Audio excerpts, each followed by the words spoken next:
I'd like to talk about the role of women in the philosophy and the art of Franz Schubert.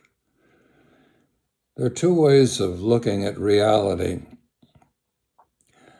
Our understanding of reality can be monolithic in terms of facts, a logical concatenation of facts. You're trying to find that logic. You're trying to get to principles that then can be logically applied to the concrete case. And in this kind of reality, this understanding of reality, the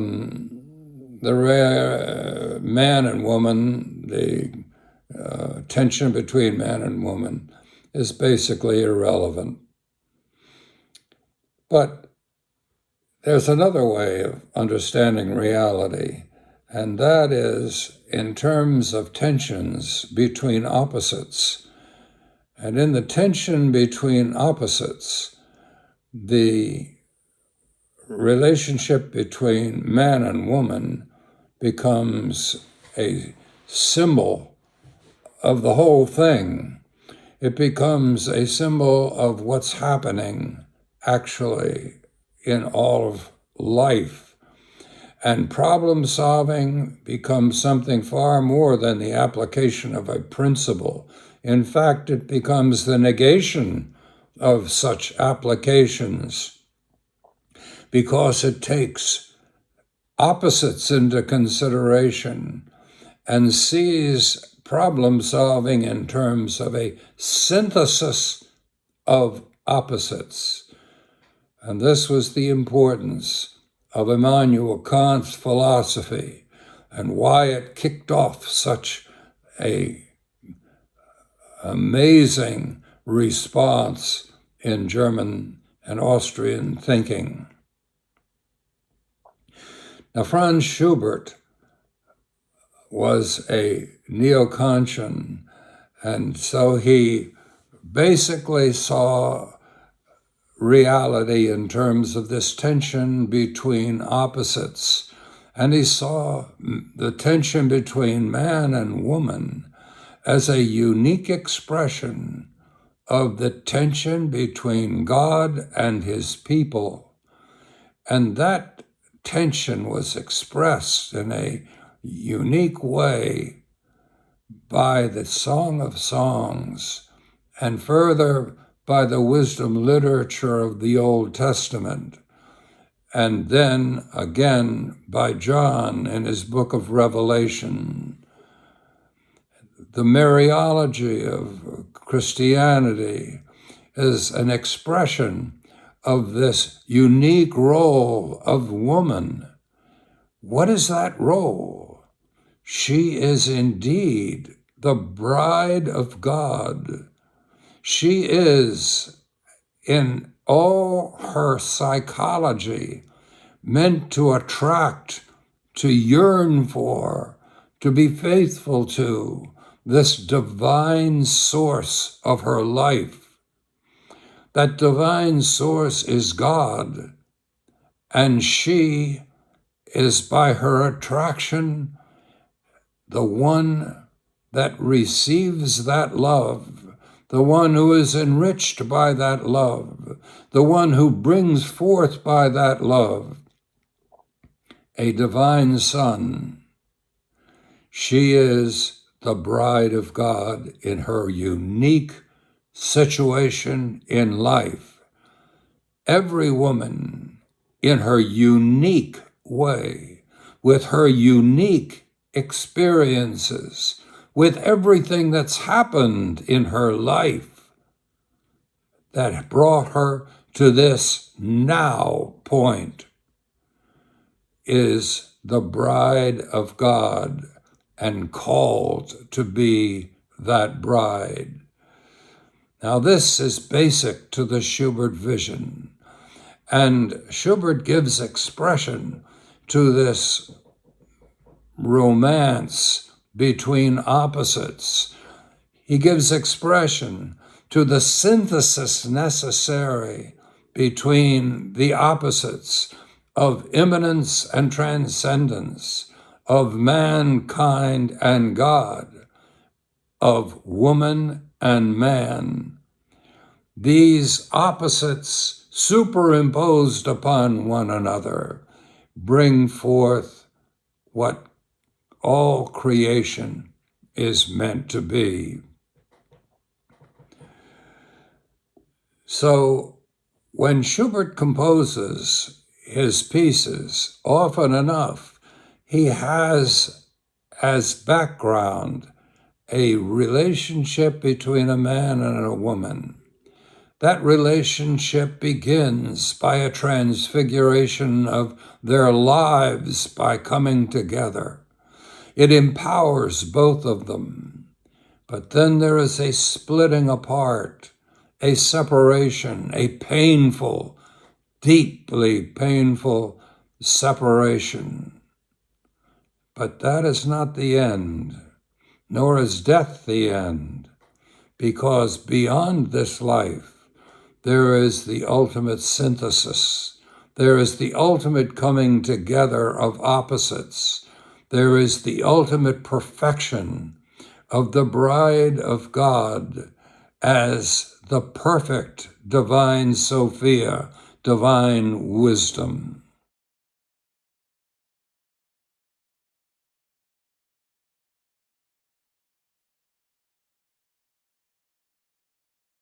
Our world today is torn between a fundamentalism in which transcendence is seen as something that we had and lost, and on the other hand is seen as nothing. Really, transcendence doesn't exist, and so we have no deeper meaning to life at all than simply what concretely, materially exists. Back 250 years ago, there was quite a discussion over this kind of thing. And Kant insisted upon the existence of the transcendence, and he called it the noumenon. But he said that there's no way to understand it, that it's beyond our understanding. Hegel said it's not beyond our understanding. I can understand it. And he thought he really had it in his vision of history. Karl Marx said, well, not only is it understandable, but you can really grab hold of it because it's nothing but matter. What we are seeking is material, and what we can get is material if we only use our good sense to achieve it. Nietzsche was disgusted with the stupidity of this whole matter, and he said, you're reducing man to a midget. Man is becoming a midget because he's lost transcendence. God is dead, and there's no way obvious to regain that reality. Where is transcendence? No one knows. Franz Schubert was different. Franz Schubert saw the problem. He experienced the problem very profoundly. He experienced the agony involved in the problem deeply and expressed it in his art in song cycles like Winterreise or the Schöne Müllerin. But again and again, he expressed that depth of agony in his instrumental works. But he didn't leave it there. There was more to it. In fact, there's something that precedes that agony and triumphs over it, and that is divine invitation. This invitation of transcendence calls us where we are to where we ought to be. And this difference, this addition, this In fact, it's not an addition. It's the presupposition that underlies the entire life experience for Ruppert. But what is most extraordinary about Ruppert is the depth to which he dives in finding that deep reality, that transcendental invitation. There's nothing cheap about it. There is nothing like fundamentalism, simply going back 220 or 300 or 3,000 years and finding it and making an active belief in it. Transcendence calls. It calls in the now. It calls us and transfigures the now of each one of us. Each of us is unique. Each of us has our own problems, our own agonies, and called through those problems and through those agonies, as well as through the joys, called to something mysterious, something beyond our knowledge. It calls us to the transcendental perfection that we sense, whose invitation we experience in life, but which remains beyond our understanding, beyond our full grasp forever in this life, but not forever beyond it.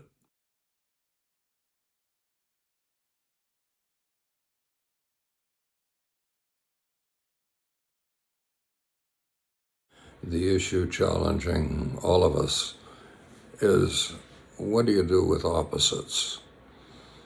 What do you do with opposing races, with opposing sexes, with opposing nations?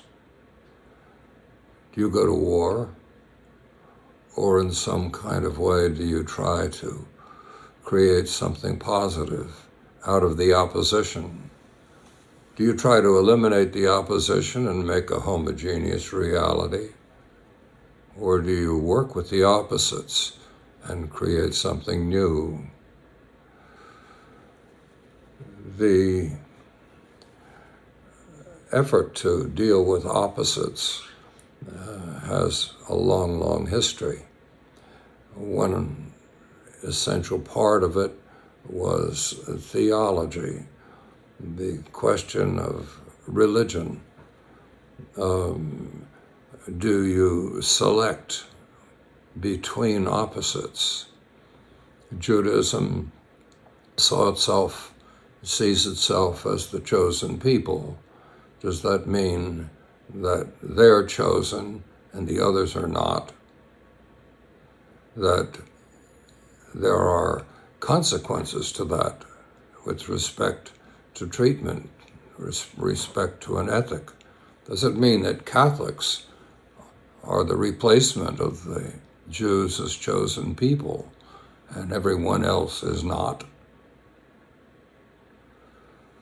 Or does it mean some kind of synthesis? This challenge of opposites affected the philosophy of Kant, and Kant dealt with the opposites in terms of thesis and antithesis. The thesis is challenged by the antithesis. And what happens? For Kant, it was a synthesis of the two. Later on, it was for Hegel, not a synthesis, but a sort of supreme vision of truth, which replaced the opposites. For Marx, it was a selection between the opposites that was the answer to this challenge. And then for Nietzsche, it was a question of failure, the failure of all of these previous attempts to deal with opposites that was rendering a society of midgets, a society of tiny people who were less than men. And what do you do about that? What is to be done? In physics, the challenge of opposites is there in quantum physics, between the wave and the particle. In science, there is no problem of opposites. You simply logic. But in quantum physics, there's definitely a question of opposites. And gravity is in opposition to quantum physics. The wave is in contradiction to the particle. The study of the particle, the study of its behaviors over time and space gives rise to the need for another dimension of reality, this dimension that we're calling gravity, in which there is this dynamic that is in focus rather than the things themselves.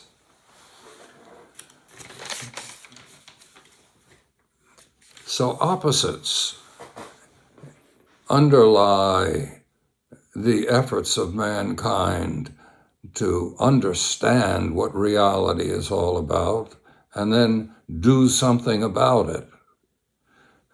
The effect of dealing with opposites inadequately can be seen in the wars of today, that nation cannot get along with nation, and we have unending war. We have unending war between sexes, unending war between races. So the question really is selection between opposites the answer? And if it isn't the answer, then what is?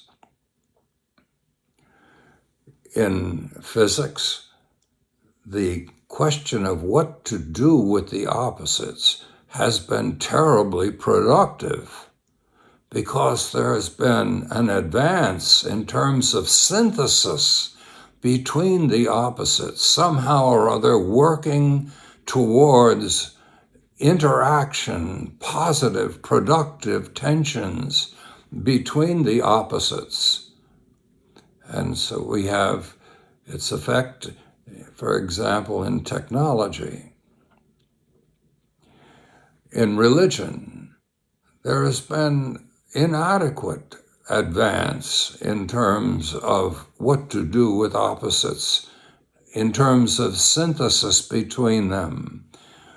War is still pretty much the name of the game, although there is more and more evidence of an ecumenism and an effort to synthesize for one group to recognize its fulfillment in another, rather than a challenge, simply a challenge to its existence.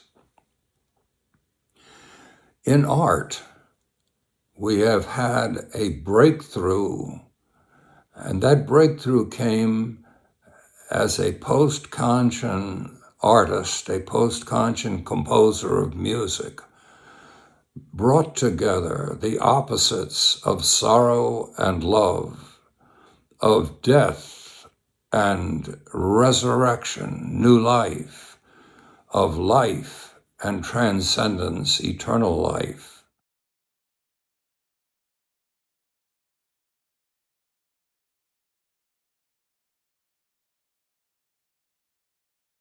Our self-understanding is in question, and it always has been.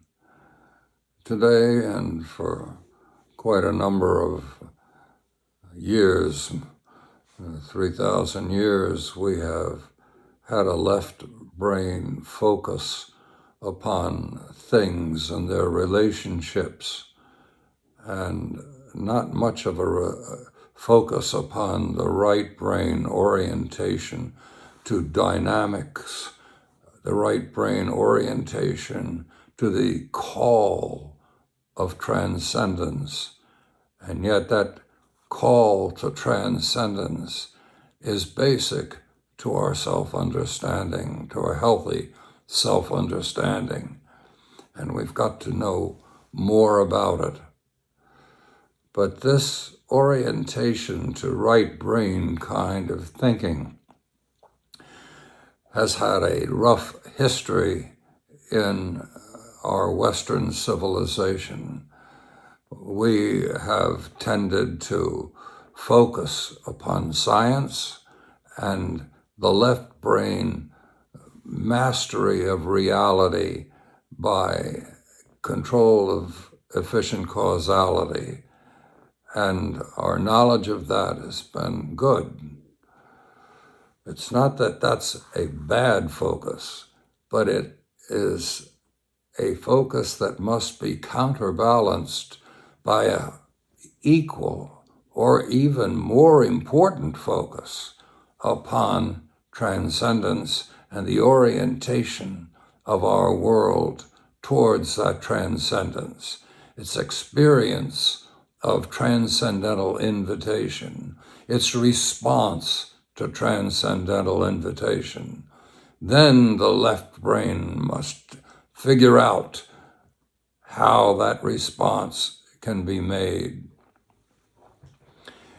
In philosophy, it was Immanuel Kant who talked about this and talked about the impossibility of really knowing much about this right brain orientation.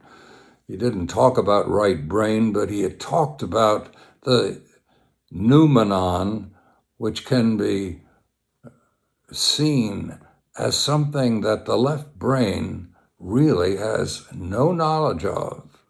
The left brain is focused upon relationships between things in immanence. But we're talking about the orientation of things in immanence to something other than itself. We're talking about the relationship of one world to a higher world. In religion, this orientation has caused a lot of problems because that orientation to the higher world has been seen as a matter of revelation of the higher world to the lower world.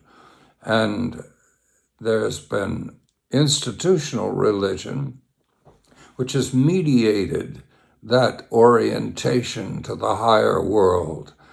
And it has seen this experience of transcendence that is really the province of the individual.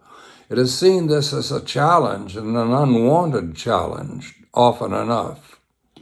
And so therefore we're talking about the need for a reform of institutional religion, a reform of Judaism, a reform of Catholicism, a reform of Protestantism, one that renounces the stupidities of fundamentalism and puts in their place this orientation that the individual has, that is experienced in the now, experienced in the situation, experienced uniquely by the individual, so that the primary task of the institution is not to bring the invitation of God to the individual, but rather to make that individual aware, awakened to that ongoing invitation that is expressed also through revelation in its own limited fashion. So therefore, what we see in quantum physics today is something that must be emulated by institutional religion. Quantum physics is not content with left brain ideology, but is going beyond it, because left brain ideology leaves unanswered questions, and there must be projected a different kind of orientation to reality, a kind of bipolar relationship between immanence and transcendence. And that bipolarity is not just something in physics, it is something also in the higher consciousness that is expressed in religion.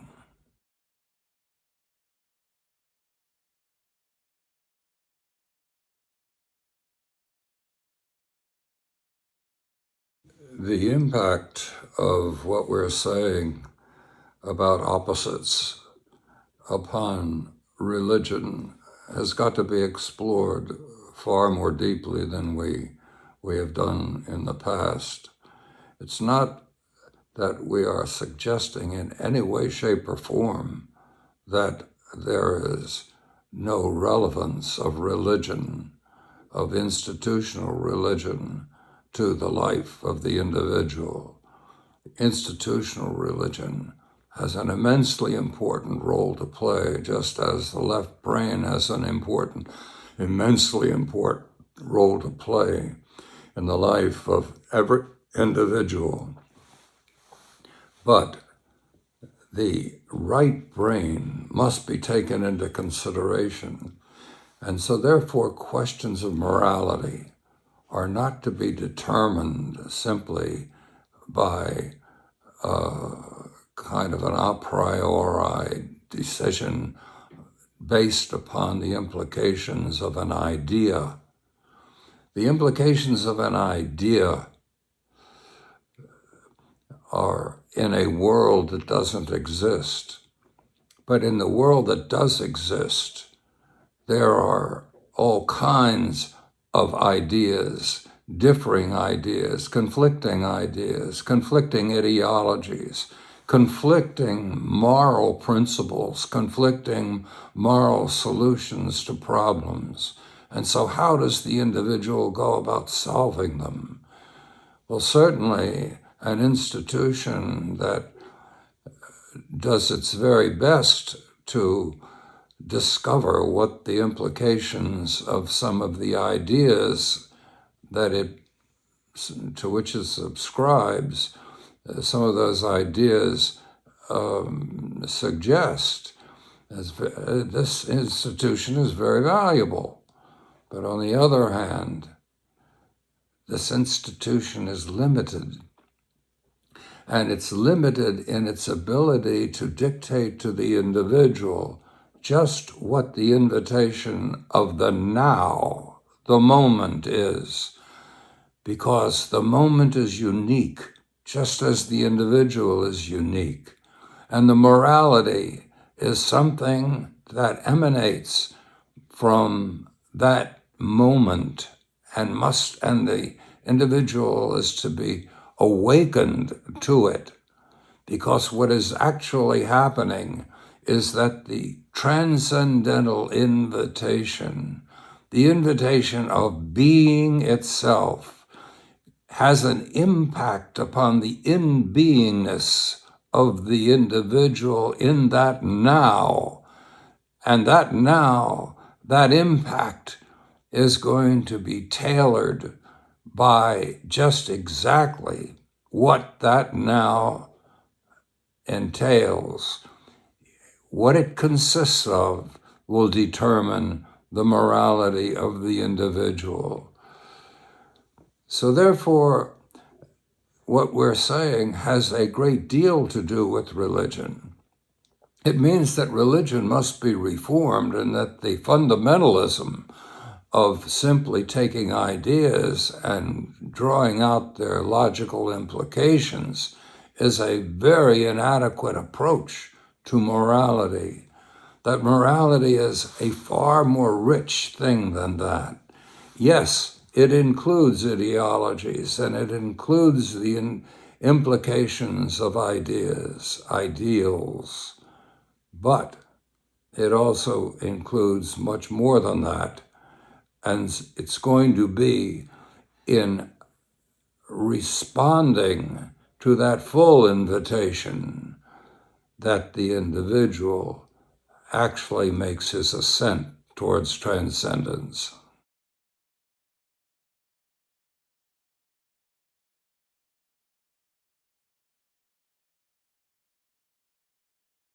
I'd like to introduce myself to you. My name is Frank Ruppert. I was a Catholic priest in the Archdiocese of Washington. I was ordained in 1958, and in 10 years later, I took issue with the Church and with the Pope on the matter of birth control. And at that time, I left the priesthood. When I left the priesthood, I was not leaving Catholicism. Catholicism for me was not a matter of church teaching this or that or belief in this particular thing, just the way the church expressed their belief. Catholicism was a call, an invitation, a divine invitation to a sublime peace and joy in the face of catastrophe, in the face of oppositions in the world. And this was the treasure that brought me into the priesthood, that sustained me within the priesthood, and which I still value over everything. So this, I found, was especially true with respect to converts to Catholicism, that the converts to Catholicism that I ran into were people who were seeking that divine peace in a world in which there seemed to be only pessimism and despair. They were seeking a divine joy in the face of sorrow, which was everywhere. And this peace and joy did not exist all by itself in a total triumph over catastrophe, but rather it stood in coexistence with it in the lives that each of us must live. And so each of us must deal with catastrophe, must experience that catastrophe. And at the same time, there exists that underlying peace and joy that emanates from divine invitation. This I saw as the treasure which had to be maintained and kept. And that treasure was celebrated by Franz Schubert at a time when many others were simply denying it. There was Immanuel Kant, who recognized the problems in the world, the battles going on between opposites, and he said that this could be resolved by synthesis, that somehow or other by a coexistence of the two sides in a kind of new way, a coexistence could lead to something greater, a new creation. And Franz Schubert took that up, and he celebrated in his works both a plunge into the despair, the sorrow of life, like few others have ever done. But at the same time, he never lost that sense of sublime joy and peace emanating from the divine invitation. And this is expressed in his works that I've written about in the book, The Journey. And I suggest to you, because what Franz Schubert did was stand up against those who followed Kant, the work of Hegel, of Karl Marx, of Nietzsche, of Schopenhauer, the pessimism, the complete rejection of the beauty and joy of life that you find in Schopenhauer. This kind of thing was foreign to Schubert, not because he did not sympathize with the descent into sorrow, but because he never saw that descent as independent of a corresponding ascent. The descent seemed to make possible the ascent in the Schubert work. And so in 1,500 different works, he expressed this ascent. He expressed the descent like few others have ever done in the history of art.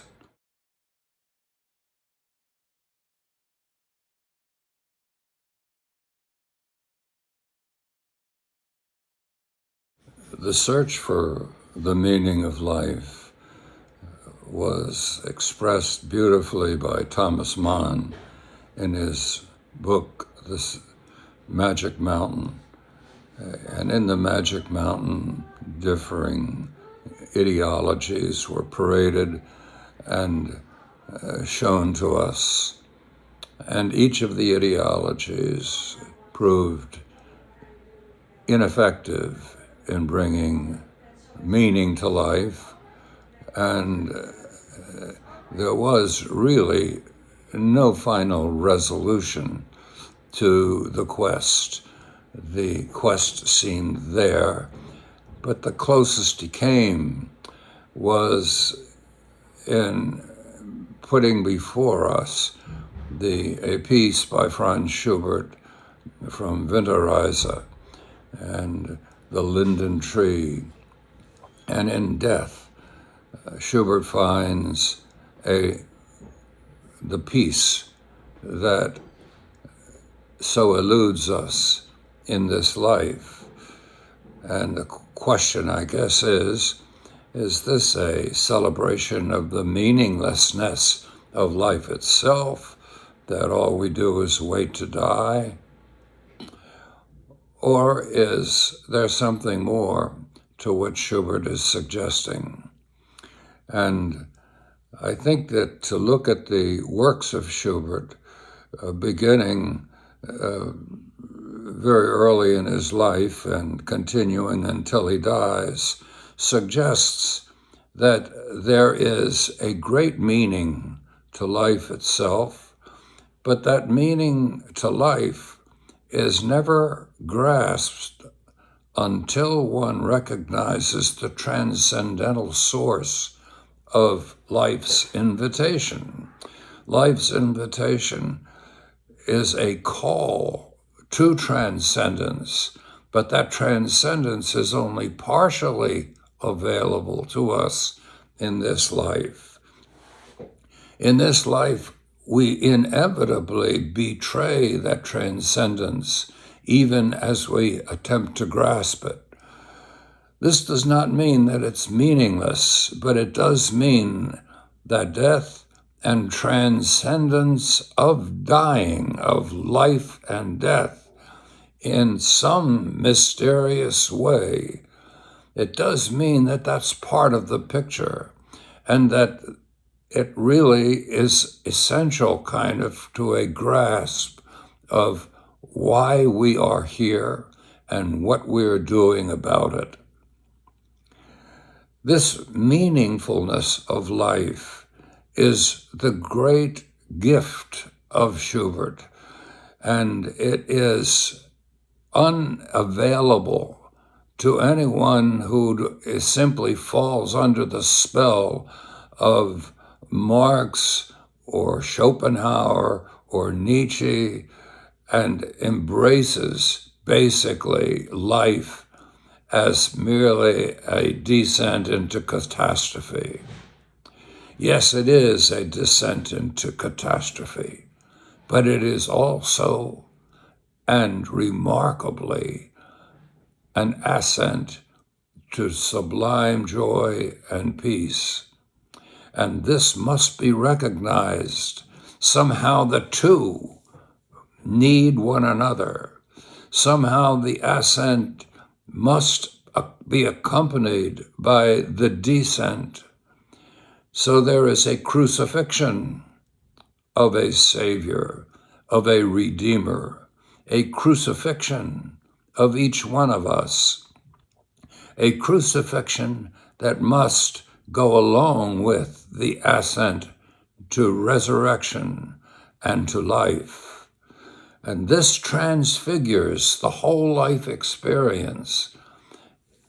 That experience includes not just a recognition of what we can achieve and should achieve and are called to achieve in this life, but a recognition also of the limitations, of the betrayals that are inevitable in those achievements of ours.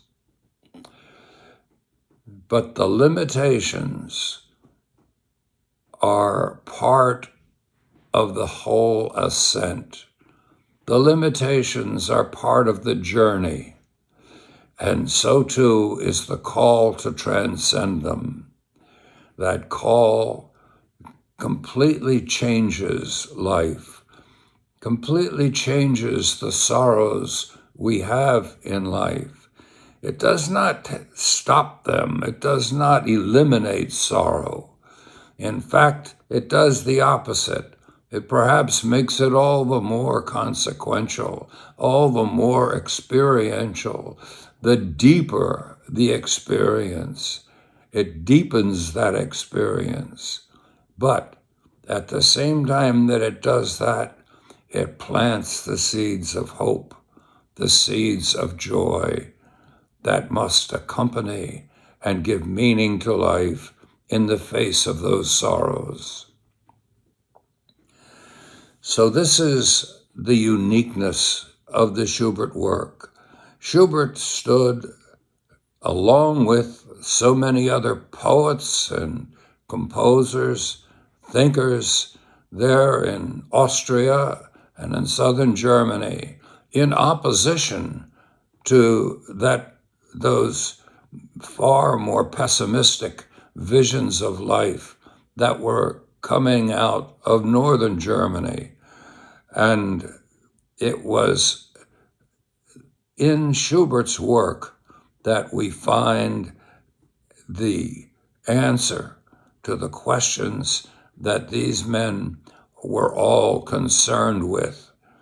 It's good to know that, because Ruppert's work remains still basically unknown, unrecognized for what it is.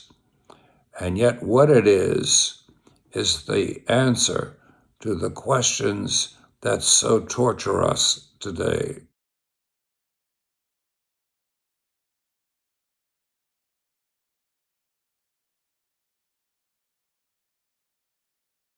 About 100 years ago, Thomas Mann wrote the amazing novel, The Magic Mountain.